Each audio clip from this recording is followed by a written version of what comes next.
လူဘဝဆိုတာကိုလိုချင်တာကြီးလည်းရမှာမဟုတ်ဘူး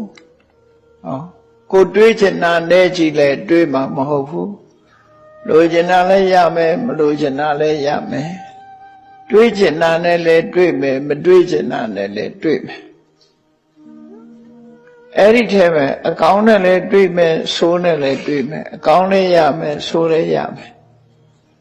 အဲ့လိုကြုံတွေ့လာတဲ့လောကရဲ့သဘာဝလောကဓာတ်မုန်တိုင်းနဲ့တွေ့တဲ့အခါမှာကိုယ်စိတ်ဟာရိမ့်ရိုင်ခြင်းဆိုတာမဖြစ်ဖို့ရအတွက်လေ့ကျင့်တာဟာစိတ်အလှပကို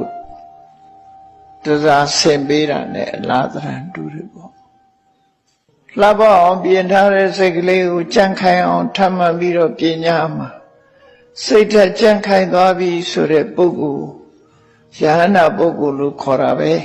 နော်ယဟနာဖြစ်သွားပြီဆိုရင်စိတ်ဓာတ်ကြံ့ခိုင်သွားပြီယဟနာမဖြစ်သေးတော့လည်းပဲမိမိစိတ်ဓာတ်ကြံ့ခိုင်အောင်ပြင်ဖို့အရေးကြီးတယ်ပေါ့ဘလောက်တိုင်းတာအထိကိုယ်စိတ်ဟာခဏရှိပလေဆိုတာကိုနှလုံးသွင်းခြင်းဖြင့်စိတ်ကိုစိတ်နဲ့ပဲပြင်ဆင်ရတာဖြစ်တယ်စိတ်ရဲ့အညစ်အကြေးကိုစိတ်နဲ့ပဲစီကျော်စိတ်ကိုစိတ်နဲ့ပြင်လဲဆိုတာအသိပညာကင်းမဲ့လို့ဖြစ်လာတဲ့အညစ်အကြေးတွေကိုတတိနဲ့ပညာနဲ့ပေါင်းစပ်ပြီးတော့ပြင်တာပဲရေးကြောင်ဖြစ်တဲ့ညွန်ကိုရှည်နဲ့ပဲပြန်ပြီးတော့ဆေးကြော့တန်းစင်ရတာမဟုတ်လားလူတွေဟာရေးကြောင်ဖြစ်တဲ့ရွှွညွန်တွေကိုရေနဲ့ပဲပြန်ဆေးရတယ်ဆေးတဲ့အခါမှာတန်ရှင်းစင်ကြယ်သွားတယ်ထို့တူပဲ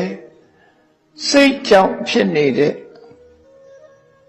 မတန်ရှင်းတဲ့ပူလောင်တဲ့သဘာဝတရားတွေကိုတတိပညာလုံလဝိရိယဆိုတဲ့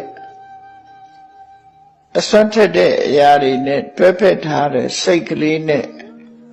ကိုယ်စိတ်ရဲ့ပူလောင်မှုတွေမအေးချမ်းမှုတွေအညစ်အကြေးတွေကိုစိတ်နဲ့ပဲပြန်ပြီးတော့သုတ်သင်ရှင်းလင်းကြရမှာဖြစ်တယ်။အဲ့ဒီသုတ်သင်ရှင်းလင်းနည်းကိုမြတ်စွာဘုရားကဟောကြားတာ။ဘုရားတရားနာရဲဆိုတာအဲ့ဒီအသည့်တွေရပြီးတော့လောက်ကြဖို့လိုတယ်ပေါ့နော်။မလောက်ဘဲနေတော့မရဘူးဘယ်ဟာမှကိုယ့်ကိုယ်စိတ်ဓာတ်ဘလောက်ချမ်းခိုင်ပြီဆိုတာကိုစဉ်းကျင်စဉ်းစားပြီးတော့ဒီ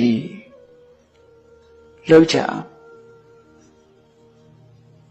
စဉ္ညတုံတရားနဲ့စဉ်းစားလိုက်ရင်လည်းကြံ့ခိုင်မှုဆိုတာရလာတယ်အတော်အသင့်ရလာဥပမာပဲမမြဲတဲ့သဘာဝနဲ့တွေးရတဲ့အခါမှာကိုလိုချင်တဲ့အရာဆုံးရှုံးသွားတဲ့အခါမျိုးမှာကိုတွေ့တာနှစ်သက်မျက်နှိုးတဲ့အရာနဲ့ခွဲရတဲ့အခါမျိုးမှာဘယ်လိုဆင်ခြင်ရမလဲအေးတန်ကုဋ္ဌိထလာပါလောကကြီးရဲ့သဘာဝဟာတွေ့ကြုံဆုံကွဲပဲဘာတတ်နိုင်ပါလဲဆိုတဲ့အတွေးလေးနဲ့လျှော့ချတယ်ဒီလိုလျှော့ချမကြည်နဲ့ဒေါသတွေဖြစ်လာပြီဆိုလို့ရှိရင်လေအေးဒီဒေါသတရားဆိုတာငါ့ကိုပဲနှိမ့်စမဲ့တရားဖြစ်တယ်ဒေါသဖြစ်နေတော့ရောငါအတွက်ကောင်းကျိုးချမ်းသာမှမရတာတစ်ဖက်သားကိုငါစိတ်ဆိုးနေရောငါအတွက်ကောင်းကျိုးချမ်းသာရမှာလို့ရမှာလားတစ်ဖက်သားရဲ့စိတ်ဆိုးမှုတစ်ဖက်သားရဲ့စော်ကားမှုကိုလက်ခံပြီးခေါင်းထဲမှာစဉ်းစားနေလို့ရှိရင်ငါမှပဲဆုံးရှုံးမှာပဲလို့ဟောဒီလိုစဉ်းစားလိုက်ပြီးတဲ့အခါကျတော့အေးကိုယ်ကပ်ပါရမမဟုတ်တာသူပြောတာသူနဲ့သာသက်ဆိုင်တယ်ငါလည်းမဆိုင်ဘူးဒီလိုနှလုံးသွင်းပြီးတော့တစ်ဖက်သားရဲ့စော်ကားမော်ကားတာနဲ့ချုပ်တဲ့အခါမှာလည်းပဲအဲ့ဒီလိုသိခန့်ခြင်းနဲ့နေလေရ